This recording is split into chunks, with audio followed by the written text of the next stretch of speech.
hours away from graduation and the gold bars of a second lieutenant. I don't know about the other men, but I was thinking back over the past 4 years as a cadet. How fast they'd gone by, how wonderful they'd been. Funny thing is, I never wanted to be a cadet in the first place. I mean, I didn't grow up with the idea of going to the military academy like a lot of others.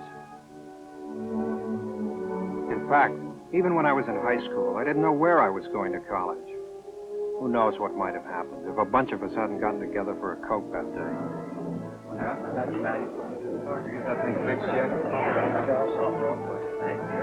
right, guys. Who's going to pay for the Cokes this time? He is.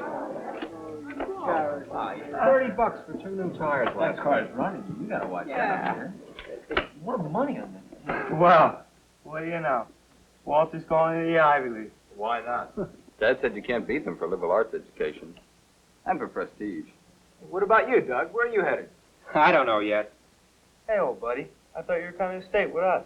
Yeah, well, I mean, I might, but I want to take a look around first. I might nothing. They got a great engineering school up there at state. Yeah, but not like Caltech or MIT. You know, I couldn't make it with my marks, but you ought to consider the military academy, Doug. Me? Well, sure. Are you kidding? Not that place. They lock you up for 4 years. Yeah. Who needs that military job? Now, come on, you guys. You can get a darn good liberal education at the military academy. Yeah, but you still need pull to get in there. Oh, no. I didn't even think about West Point again until a couple of weeks later when our college counselor also suggested it. I told him what the others had said. The military academy was a place where they locked you up for 4 years. You've got the wrong impression of the military academy, Doug. I know because I just visited there with a group of secondary school counselors. It's an up-to-date educational institution. And I don't mean just new buildings and facilities. I mean the whole academic program. That place is still pretty big on engineering, though, isn't it, Mr. Kilson? No. Of course, there's extensive coverage of the sciences. Nuclear energy, electronics, rocket propulsion, aeronautics, you name it. But there's also more emphasis on non-technical subjects. History, economics, international relations, languages.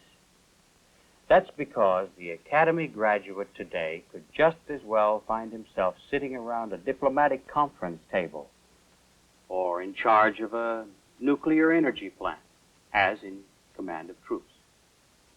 Or he could be attending civilian graduate school. 3/4 of the graduates do, you know. 3/4. Here's the Military Academy catalog and a profile of the class that entered last year. Why don't you look them over?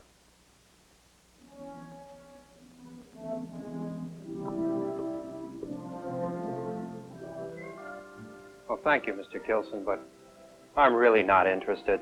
That's too bad, Doug, because you have the right combination for the academy.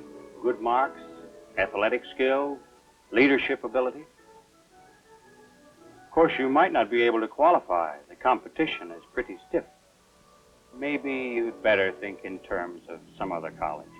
Well, I'll just look this over, Mr. Kilson. That night, I studied the academy catalog. What surprised me was the variety of courses. Quantum mechanics, Shakespeare, management engineering, political philosophy, linear algebra, and programming. There were over 100 electives to choose from. I was also impressed by the background of the faculty and by the Academy's program in the computer sciences and the use of educational TV. I decided to prove to Mr. Kilson that I could get into the Academy, so I applied to my congressman for a nomination.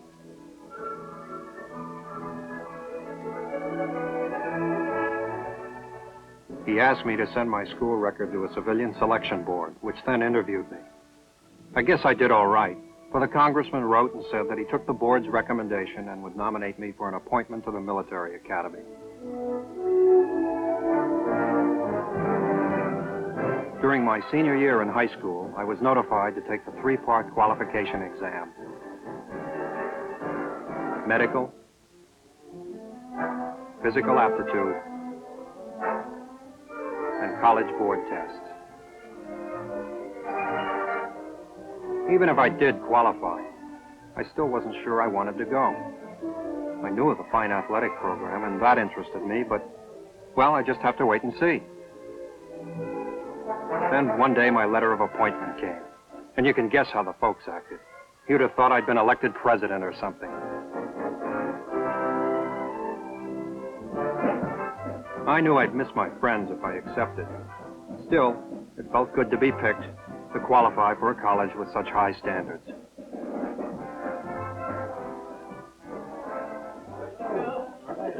Doug! Oh, hi, Mr. Gilson. Congratulations. I just heard the news. Well, thank you, sir, but I'm still not sure whether I'm going to accept. Really? I'm surprised. It's quite an honor to be appointed to the military academy. Well, I know, sir, but there are a couple other colleges that I want to consider. Well, yes, of course. But then, if you do go elsewhere, you'll never really know if you could have lived up to the academy standards. Will you? I knew that Mr. Kilson was challenging me. Well, I never could resist a challenge.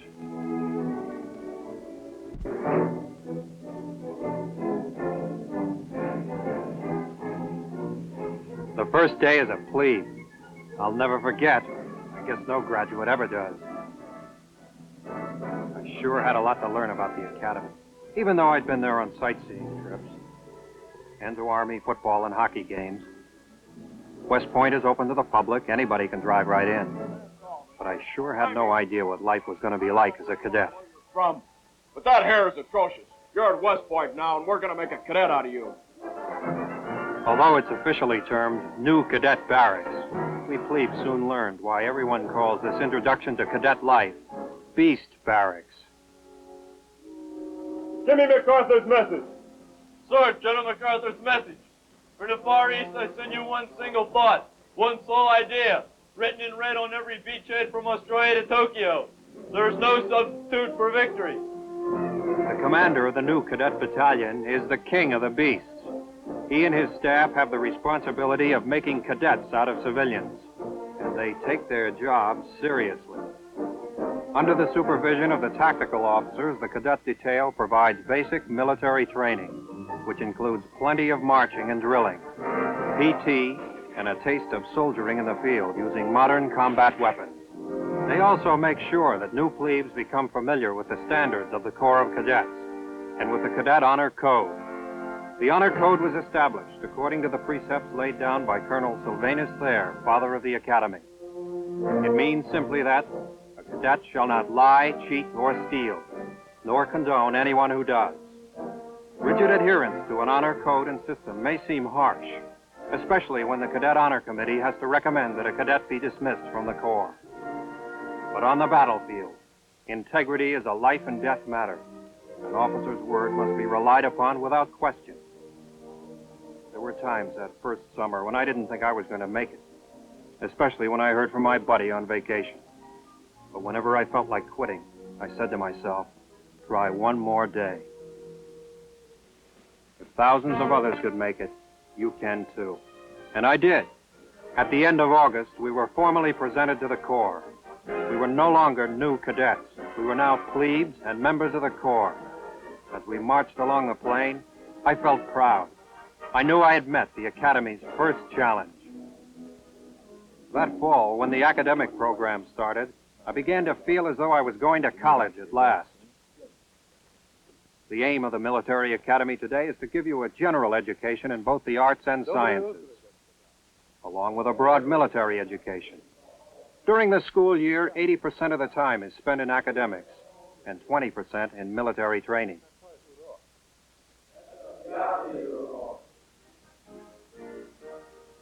Dear Mr. Kilson, sorry I didn't write you sooner.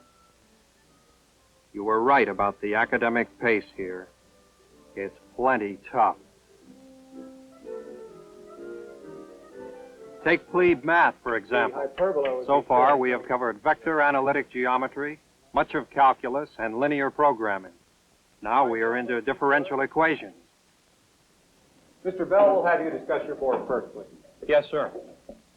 Under the system established by Colonel Sylvanus Thayer, classes at the Academy are small, of the seminar type. Just a minute, Mr. Bell. What is Kepler's second law?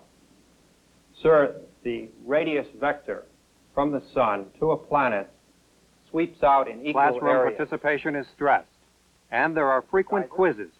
As a result, each cadet receives a maximum of individual attention from his instructor and learns to think on his feet. That's right, Mr. Kaiser. Thank you.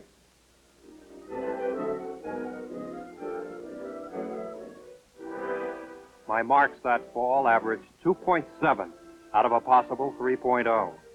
This was pretty good, considering I was competing with some of the sharpest men in the country.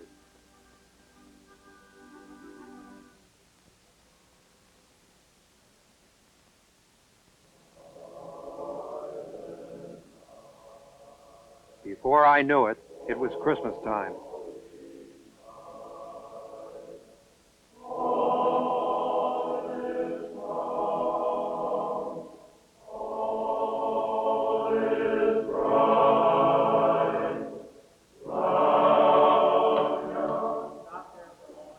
Check on the end of that line that you're on the right part.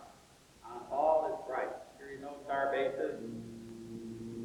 Top tenor. Very. Got it? Next tenor. Pick it out from all is bright. To sing.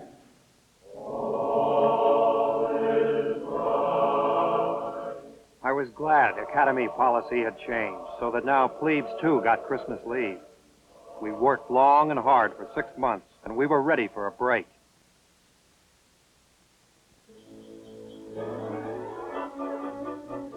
It was great to be home.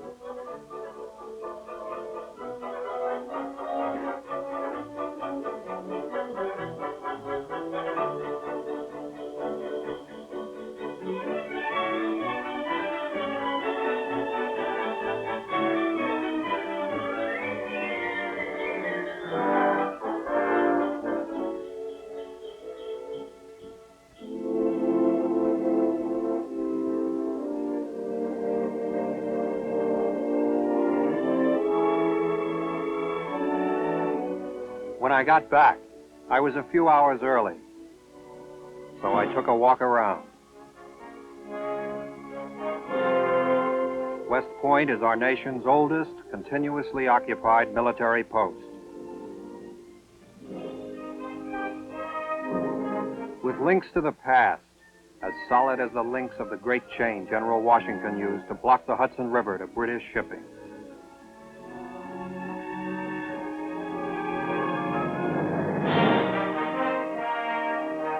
Since 1802, it has been the home of the United States Military Academy and the birthplace of the long gray line.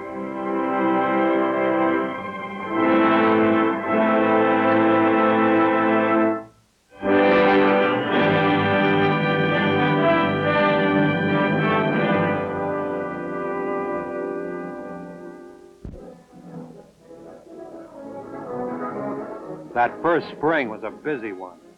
There never seemed to be time enough for all we had to do.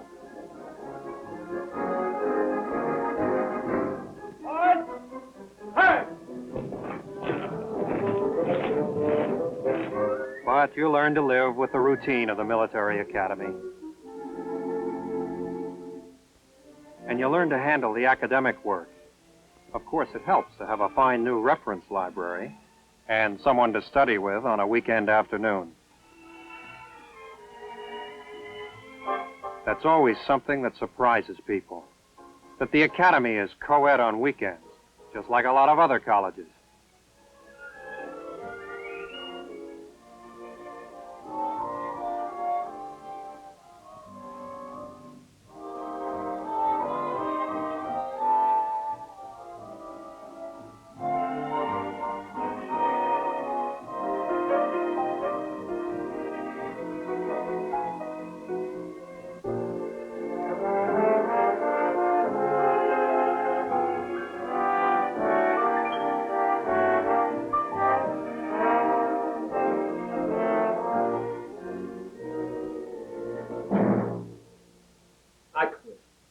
the matter? Well, I might as well quit it. I have to pass English to get through this place. Take it easy. Well, what are we going to be? English professors or soldiers? We're going to be officers who have to know how to communicate with our troops. Come on, Jack. Can't be that rough. Here, let me take a look at it. You know, I really got to hand it to you, Doug. You've really got this place figured out. Why not? I'm not aiming to be another MacArthur or Eisenhower. I'm just here for an education. Period. That's all? Sure, that's all. Come on, old buddy. Let's solve this problem. I had things all figured out. At least I thought I did. Until that summer when we took our field training in the hills near West Point.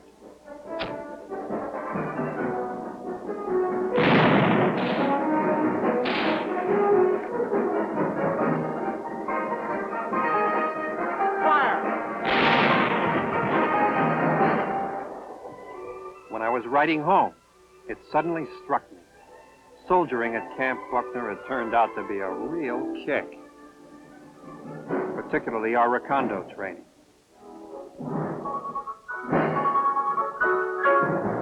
Recondo. That's short for Reconnaissance Commando.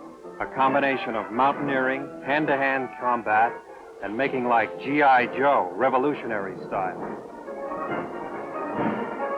At the end of Recondo, we went out on a simulated ranger mission.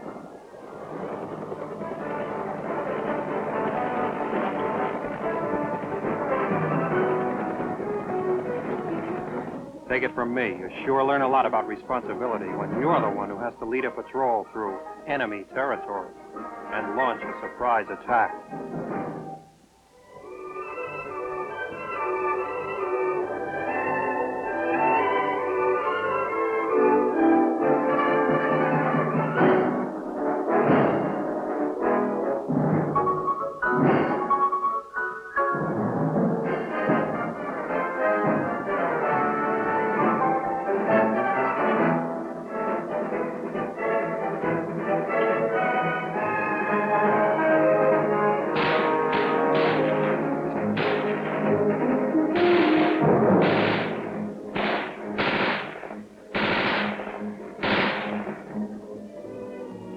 But it wasn't all work. At Camp Buckner, the cadet hostess is on duty in the summertime. I began to have more appreciation for the benefits of Army life. On weekends, Buckner's almost like a summer resort.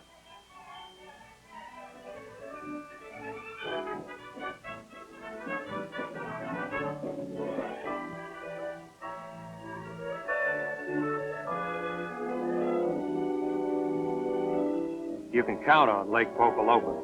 It gets them every time.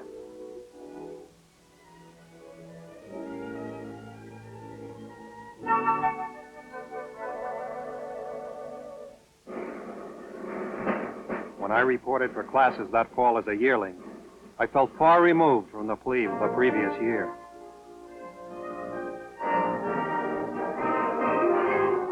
And far busier, too, what with physics, chemistry, and history added to our other subjects.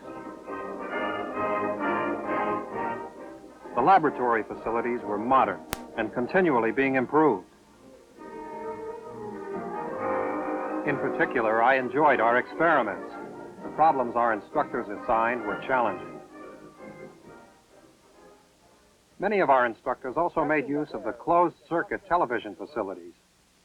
Today you are viewing the creation of a new hairdo, which, while not appropriate for cadets, is certain to revolutionize hairstyles for women. Our home permanent apparatus is more commonly known as a Van de Graaff generator. In this experiment, the Van de Graaff merely demonstrates the repulsion of bodies of similar charge. In this case, the strands of hair repelling one another radially outwards. Of course, we weren't always in class.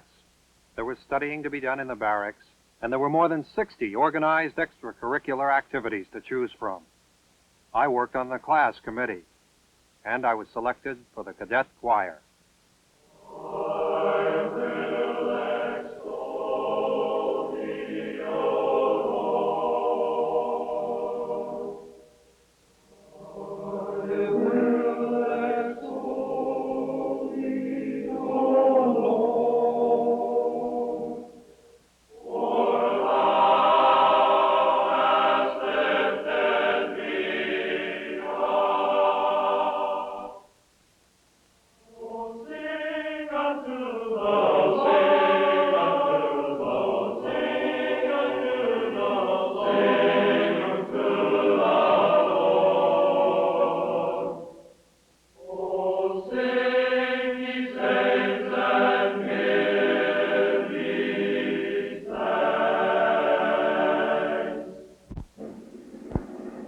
Along with this, we had a heavy athletic schedule.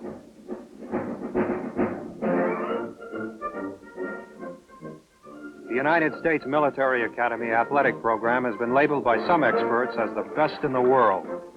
Its aim is to make every cadet an athlete. Or, in the words of President Kennedy, intelligence and skill can only function at the peak of their capacity when the body is healthy and strong. At West Point, every cadet undergoes a concentrated program to improve his basic physical abilities. He is also given instruction in carryover sports, sports that will help keep him in shape throughout his Army career.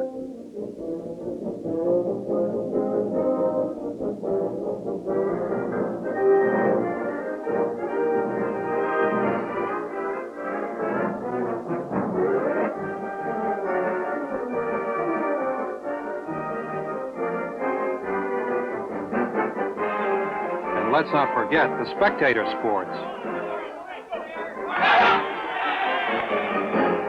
At the military academy, they're almost as strenuous as being on the team, particularly during football season.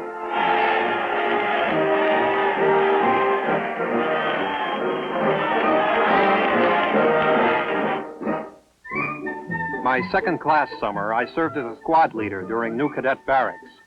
As I worked with the new plebes, I began to realize that it isn't enough just to be an honor student or a good athlete.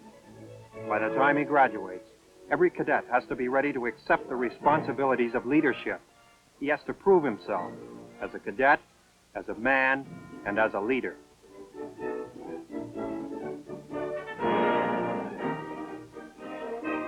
At the start of our third year, I took on additional responsibilities as a cadet corporal.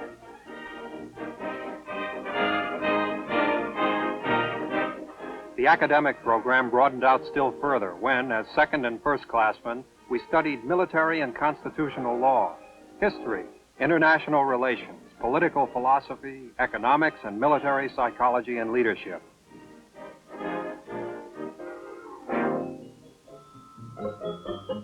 We delved into all aspects of 20th century engineering and technology, jet propulsion and aerodynamics, amplifiers, radar, microcircuitry, lasers, and solid-state electronics.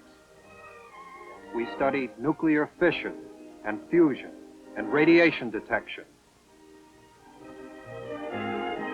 structural design and analysis, ballistics, rockets, advanced weapon systems, even space technology. One thing I found very interesting was the Academic Computer Center. With the use of closed-circuit TV, we were given comprehensive instruction in computer programming and operation, plus hands-on experience at the console. The idea was not to make us computer technicians, but rather to give us an understanding of the many military applications of computers. Later on, I took extra instruction and qualified for a gold card, which meant I could use the computer anytime it was available on my own. It was a great help on problems. Major Parker, the officer in charge, encouraged me, and under his guidance, I undertook a special project of my own, a detailed study of the various probabilities of survival in space. It was Major Parker, more than anyone else, who made me realize that there was plenty of opportunity for scholarship and research in an Army uniform.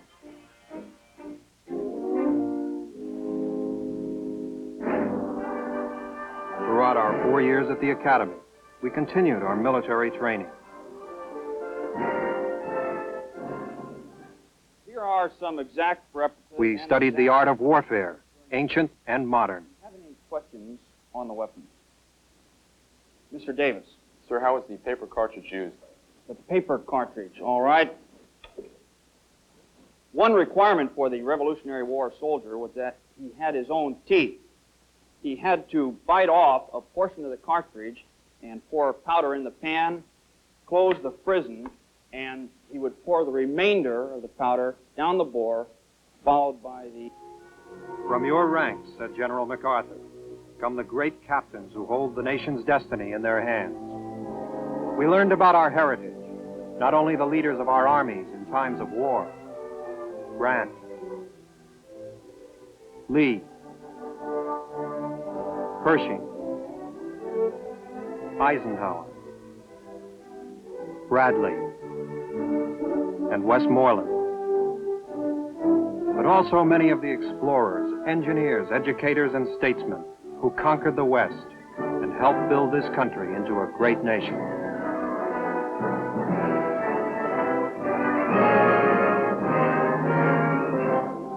During the summers, we took indoctrination trips to various branches of the Army, Navy, and Air Force. I served as a platoon leader in a regular Army unit. Dear Mom and Dad, it hardly seems possible that 4 years have gone by. This will be my last letter to you as a cadet. Did you tell your family you turned down graduate school? No, but I'm going to. You know, you really turned into the gun-ho type. Oh. You. You were the one who wasn't going to get involved in West Point, remember? Sure, I remember. Look at you now. Battalion adjutant. You won honorable mention in that National Science Foundation competition. Yeah, with the help of the computer. You're in the top 5% of the class. Okay, rub it in. You know, you should have competed for that Rhodes Scholarship. Well, maybe. Jack was right.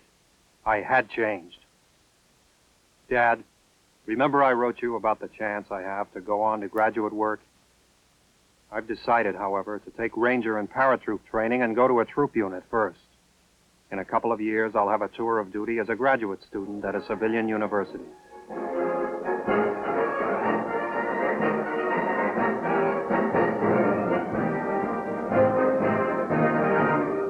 Thinking back on it, I'm glad I decided to be a cadet. 4 years at the military academy have really added up for me. Now I can see the road ahead clearly.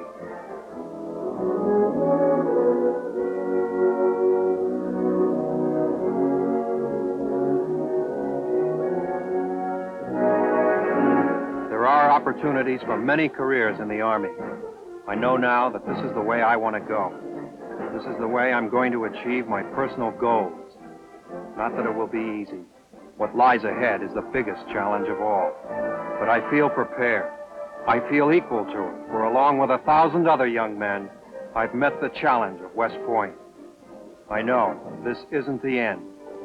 It's just the beginning.